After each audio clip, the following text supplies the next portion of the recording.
You're listening to the Cyberwire Network, powered by N2K. Do you know how the space and cybersecurity domains connect? T-Minus Space Cyber Briefing is your guide through the space-based systems that expand the attack surface. I'm Maria Varmazis, host here at N2K Cyberwire, and I'm excited to share that T-Minus is back, now as a weekly podcast, the T-Minus Space Cyber Briefing. We have a new dedicated focus on two great things that are even better together, space and cybersecurity. Because whether we realize it or not, we all depend on space-based systems that are, by the way, increasingly internet-enabled. We're talking cybersecurity technologies, policies, and organizations that are securing the critical space-based infrastructure that powers, protects, and connects our lives here on Earth. So join me for T-Minus Space Cyber Briefing, new episodes every Sunday.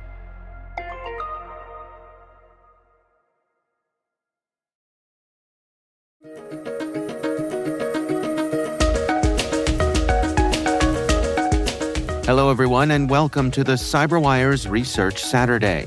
I'm Dave Bittner, and this is our weekly conversation with researchers and analysts tracking down the threats and vulnerabilities, solving some of the hard problems, and protecting ourselves in a rapidly evolving cyberspace. Thanks for joining us.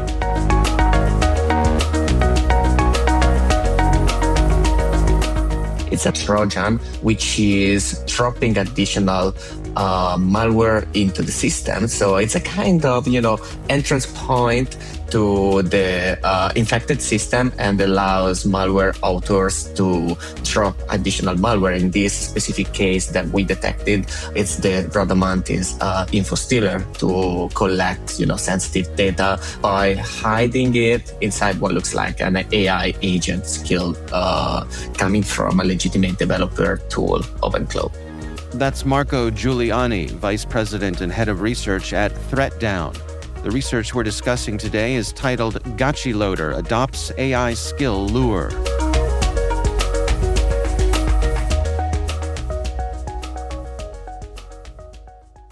Well, the research describes AI agent skills as a new lure. What makes that such an effective delivery mechanism? Oh, that's actually the key point. It's a very clever multi-step social engineering campaign. So the key point here is the word trust. Traditional, I keep saying this multiple times, the traditional endpoint security, has got very, very good lately in the last, 10, 15 years. So also the attackers needed to look for, blind spots. Right now, the biggest blind spot that we have is the AI agent ecosystem.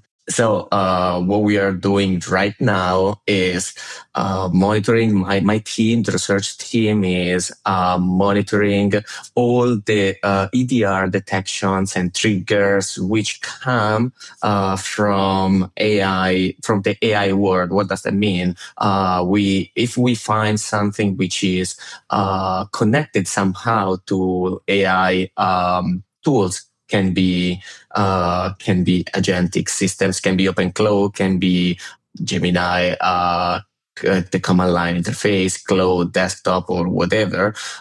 If we detect some suspicious activity happening through or coming from those specific tools, then this is definitely ringing a bell to the research team, and that automatically get upgraded to the highest security level investigation need from the research team. In this specific case, that's how it happened.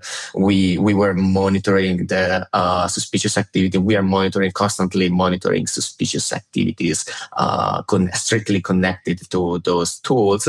And in this specific case, we detected this specific attack. Well, let's go through the user experience here. But what does the victim see, and what convinces them to go down this path? Cool. Once it was the email, fake email, phishing email. Now let's try imaging. Let's try and imagine a developer today looking to, let's say, add a new capability to their AI agent. They come across a skill package. Inside there is a file called actually what looks like a legitimate skill package, and inside there is a file called readme before install.htm. This isn't just a simple text file. The developer open it, looks like a Telegraph blog post, convincing, legitimate looking piece of documentation. And this document instructs the user, the developer, to download the dependencies from GitHub release page. Legitimate, GitHub. It's everything comes from GitHub. Should be safe. That's what developers assume today. But that GitHub page is entirely fake. It's completely dressed up using the OpenClaw brand, but it's not that. It's just a fake. It's a fake OpenClaw page. The funny thing here is that that's the victim, which is starting every single step, reading the manual, going to GitHub, clicking download. They are, they are letting their guard down. That's not, something that the attacker is doing. That's funny, but that's the usual social engineering trick, just changing the tools, just changing the ways, but that's always the same problem, the same security problem that we are trying to fix, for a long time. Since the security, IT security started, kicking in, the user is, willingly invite the malware in. They are thinking that they are just installing a standard, skill dependency. Well, the lure talks about real services, things like weather forecasts and prediction markets. I guess that realism helps make the attack believable.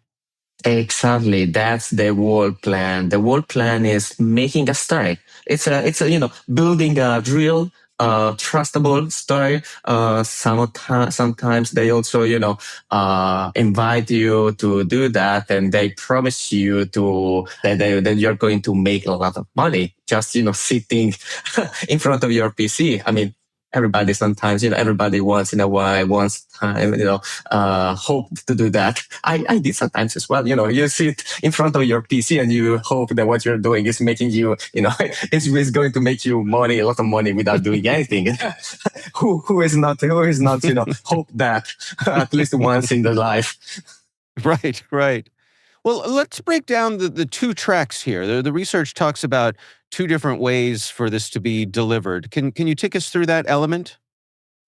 Yes, absolutely. So what happens is once the, execution begins, what the actors do is they immediately deploy, or actually I would say the victim itself deploy the Gaki loader, and the very interesting thing here is that, actually, it's not new, but that's the most used way to drop malware as of today. Gaki loader is being dropped using fileless injection techniques. What does that mean is that they are not dropping traditional, executable, easily scannable executable onto the disk. They are actually injecting the payload directly into the memory of legitimate processes using, using,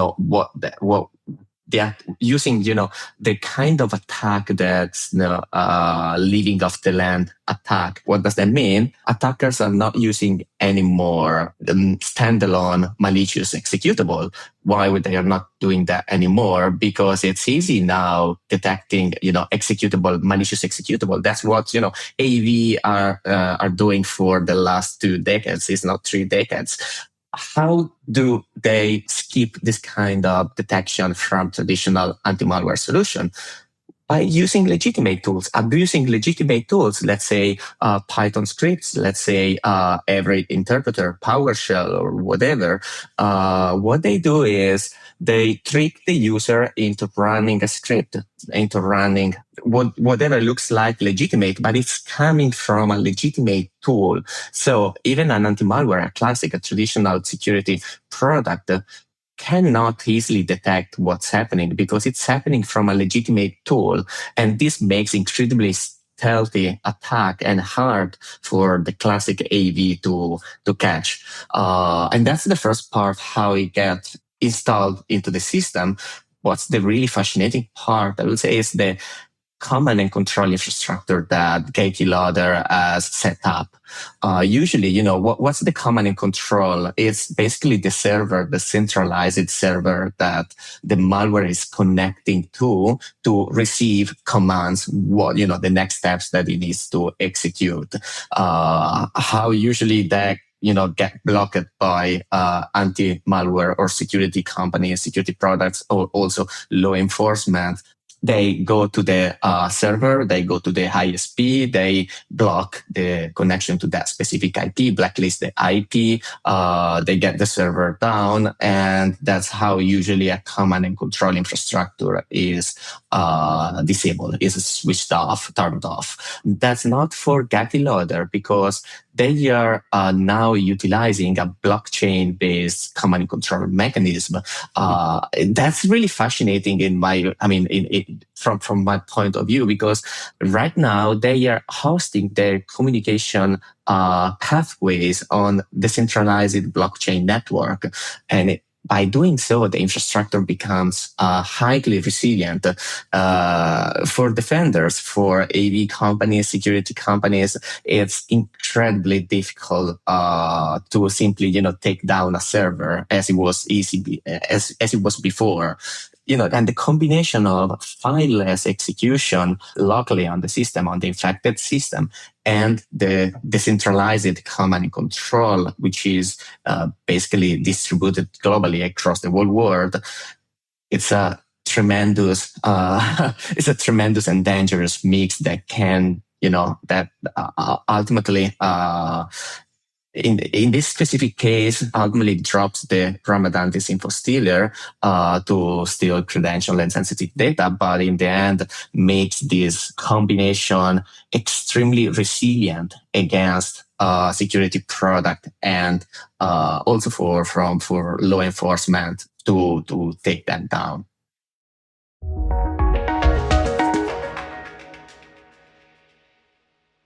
We'll be right back. Most environments trust far more than they should, and attackers know it. ThreatLocker solves that by enforcing default deny at the point of execution. With ThreatLocker Allow listing, you stop unknown executables cold. With ring fencing, you control how trusted applications behave. And with ThreatLocker DAC, Defense Against Configurations, you get real assurance that your environment is free of misconfigurations and clear visibility into whether you meet compliance standards. ThreatLocker is the simplest way to enforce zero-trust principles without the operational pain. It's powerful protection that gives CISOs real visibility, real control, and real peace of mind. ThreatLocker makes zero-trust attainable, even for small security teams. See why thousands of organizations choose ThreatLocker to minimize alert fatigue, stop ransomware at the source, and regain control over their environments. Schedule your demo at threatlocker.com/N2K today.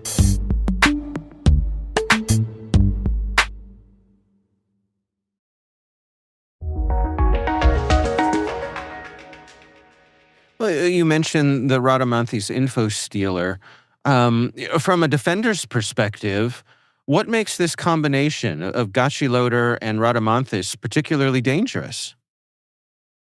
As I said, security product AV, they are not the classic security products are not able to see this attack. They cannot find anything running on the system because it's everything running in memory. They cannot detect the eventual command and control connection because they are not connecting through classic IPs. So they are completely, the security product is completely blind to this attack. And this allows attackers to do whatever they want. This is incredibly powerful for the attackers. And if you look from a defender perspective, that very strong int and sign that we as a defenders, but we as a security companies, but also every company need to switch their attention to not just detect malicious activities, but it's more detecting what is not normal to your system. So it's a different approach. That's what an EDR product is basically, not detecting what is malicious, but detecting what is anomalous enough for that system to be reported and being carefully taken into consideration. It's a completely different shift of it's a different paradigm. That makes the security way more complicated. Does that make sense? What I'm saying it's more like not anymore saying, "Hey, this is bad," but it's more like, "Hey, this is anomalous from my system." Technically, it shouldn't do that. By doing that means that we need to know for a fact what is normal on the system. That's what an EDR product is, basically. Understanding what's normal on the system and reporting what is suspicious enough to be not included in the normal activities of that system. As I was reading through the research, there was a statement here that caught my eye. You describe skills as the new phishing attachment. What does that shift mean for how organizations should be thinking about user risk? That's actually that's a great question. Thanks for asking that. The attack surface right now is shifting. It's quickly shifting as the whole world is shifting to AI.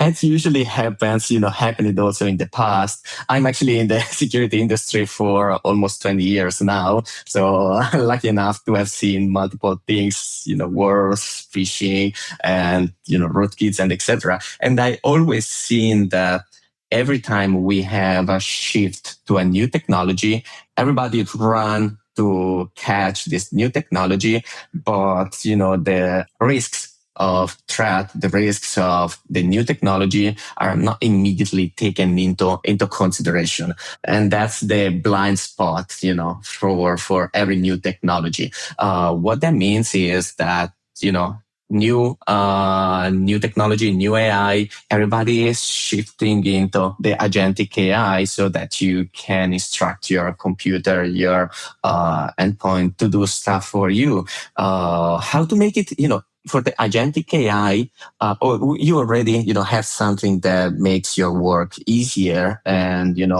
faster.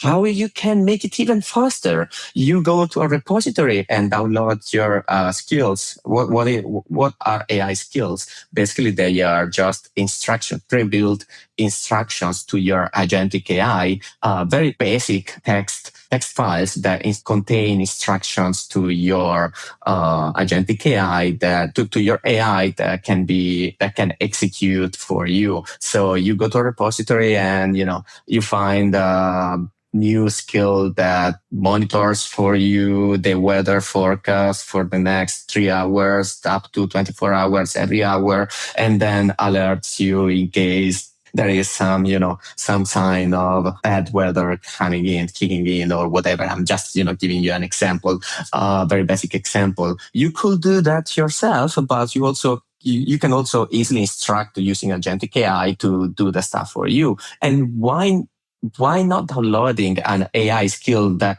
already contains all the instructions to do that for you?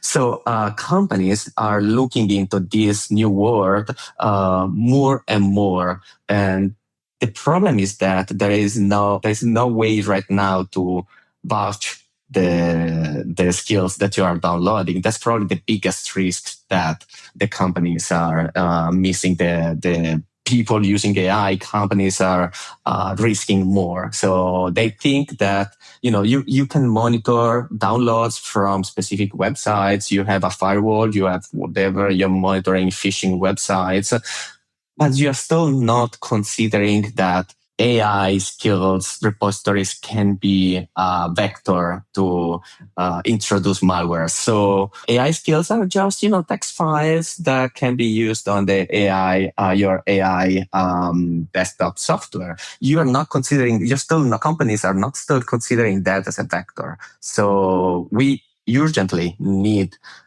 that companies get attention to this and start vouching also the AI skills that are being downloaded from repositories, because that's not anymore free and safe, secure word. Just to give you a basic example, one of the AI skills that we detected, malicious AI skills, and that's outside of the research that we are discussing right now. Just, as a just telling you this story, one of the AI skills, the malicious AI skills that we detected was very funny, because you downloaded it and you also started looking at the text file inside the skill, and it was a perfectly legitimate skill. So we started looking into this, because we got our automated systems reported this skill as potentially malicious. So we started to manually looking at the AI skill, my team, and look at that and say, in the beginning, the text was completely safe. Just, very, very, very safe instructions. They were doing what the AI skill was supposed to do. And so, even for the basic people, the basic user that wants to check what the AI skill is doing, they would have bypassed every kind of simple check. At some point, at the very, very, very end of the text of the skill, there was one command telling the AI to completely forget what was being said since the beginning of the text file and execute what was going to happen, what was written after that. And everything was written in non-English language. I don't remember if it was Chinese or Russian, or anyway, it was some, or Japanese. I don't remember exactly what language was that. And, that was going to bypass every simple check from every customer, every user, average user looking at that. So, sorry, that was a very long description to tell you that this is incredibly risky world right now that we need to immediately take action on.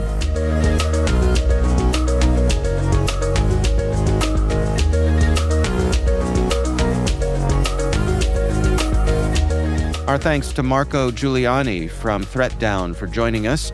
The research is titled Gotchi Loader Adopts AI Skill Lure. We'll have a link in the show notes. And that's Research Saturday, brought to you by N2K Cyberwire. We'd love to know what you think of this podcast. Your feedback ensures we deliver the insights that keep you a step ahead in the rapidly changing world of cybersecurity. If you like our show, please share a rating and review in your favorite podcast app.